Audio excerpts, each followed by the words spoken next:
So NFTs, are you updated on what's going on? Are you updated on this exploding market? Do you know where the money is coming from? Who's spending money? Who's growing? Who's benefiting? I need you to stay tuned in just to listen to what this is because you don't know if you personally can gain from this conversation. Now, NFTs stand for non-fungible tokens, and I've been talking about this right throughout the last couple of months. If you are interested in looking at places where you can put your money in to appreciate apart from the stock market, apart from cryptocurrencies, this is a part of the blockchain. But then I'm going to be basically breaking down where NFTs have been coming from and then what you can actually do with it. So my name is Tim. Like I said, I'm going to be breaking down everything around business, tech, and entrepreneurship. This is the buzz. This is the place you need to be tuned in on and listening to what is going on again. We're talking to different conversations around performance of companies and even growth of companies. So talking about NFTs, there is an article that has come out introducing Devin Fisner and Alex Atala. And now these two guys are people you will need to remember because in 5 years or so, their names will be as popular as Mark Zuckerberg. That will be as popular as I'm talking about Mark Zuckerberg, Elon Musk, Jeff Bezos. I'm talking about these guys, and they will be as popular. And why you need to know these names, how you could benefit from it, is because of the blockchain, right? Now, this message is brought to you by SEMA. Just a heads up, and just to let you know that you can actually invest with them. Call them up on the number here below. I'm going to be showing you a couple of videos on who we are and who our sponsors of the show are. Good afternoon. My name is Tim. You're tuned in on the Buzz on Relax Radio.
That's right. This is Relax Radio, and coming right into the topic, right? If you want to attribute, the meteoric rise of NFT market. Now, OpenSea has, invested in a lot of building and the best possible NFT marketplace.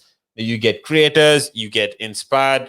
I'm talking about, not just creators. I'm talking about, investors, and then people that are looking at just benefiting from this and, moving forward as, I'd say, not just benefiting from it, but then moving forward as a whole performer, as a whole investor, growing as a person, and then investing, appreciating their assets, right? Now, if you are into art, if you are into music, When I say art, I mean pictures, I mean GIFs, I mean quick short videos.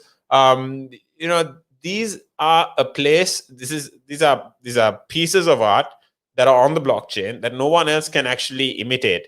So you put your money into this, and then you're going to look at basically appreciating these or reselling it, and all credits, all depending on who the creator is, they can actually design it in a system where they limit the amount of numbers, you know, produced, or they actually you can also, you know, understand how much of a percentage you get off each resale. So you know, this is like the next Spotify, this is like the next, I'm talking about the next Spotify, I'm talking about the next Apple Music, the next SoundCloud. There won't be a middleman in these concerts, in these, you know, plane tickets or things like that. This will be a one-way ticket, and I mean, this will be a direct contact point. And in talking about if groundswell of creators getting involved, including anyone of notoriety, so it is good.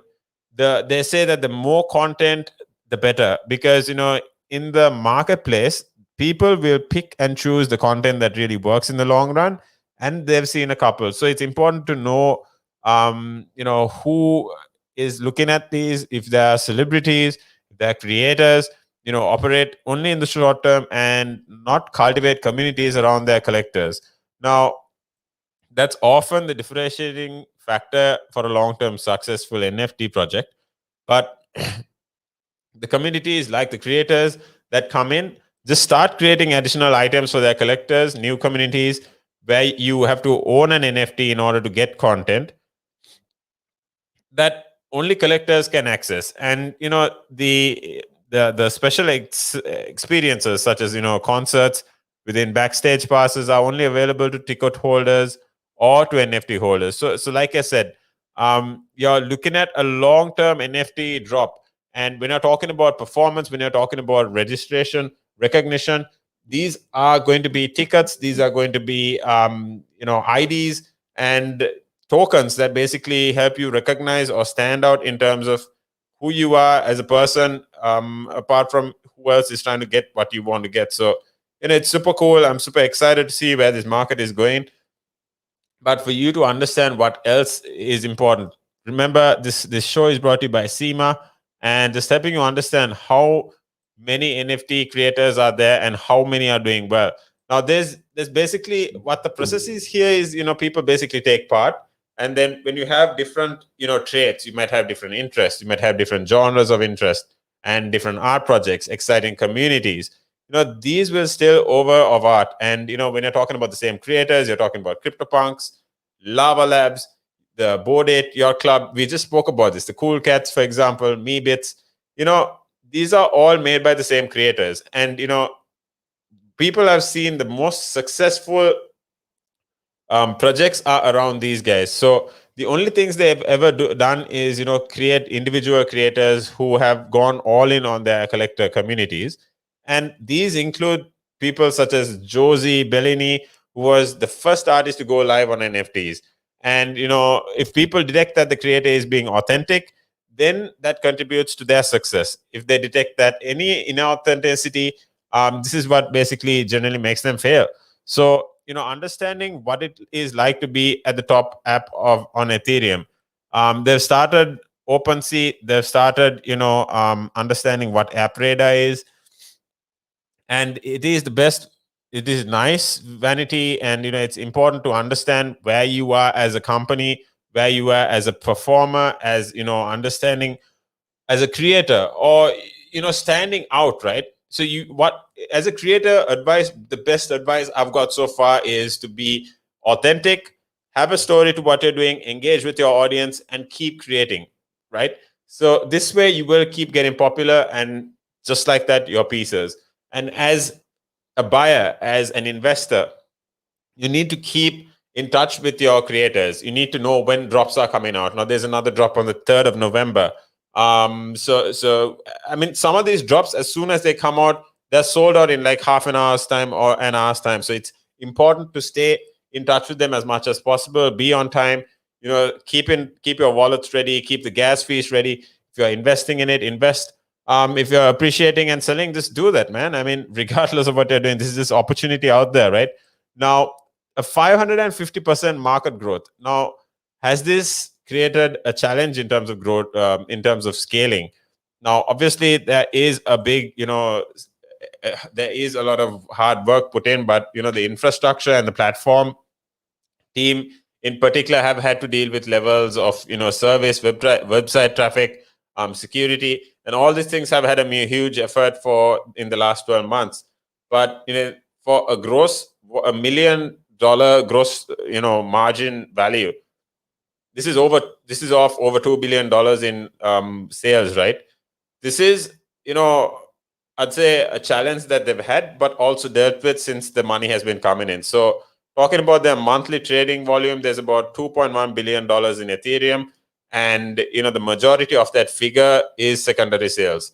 So it's amazing to understand all this perspective, right? So it's not just you're buying, it's also the other people that are buying. Now, if you want to stay in the conversation, make sure you comment on the video below. If you want to stay updated, make sure you tune in on The Buzz every day from 12 to 3 p.m. I'm Tim, I'm your host. I'm out for the day, but make sure you tune in tomorrow. I'll be bringing much more cool stories to you. Good afternoon.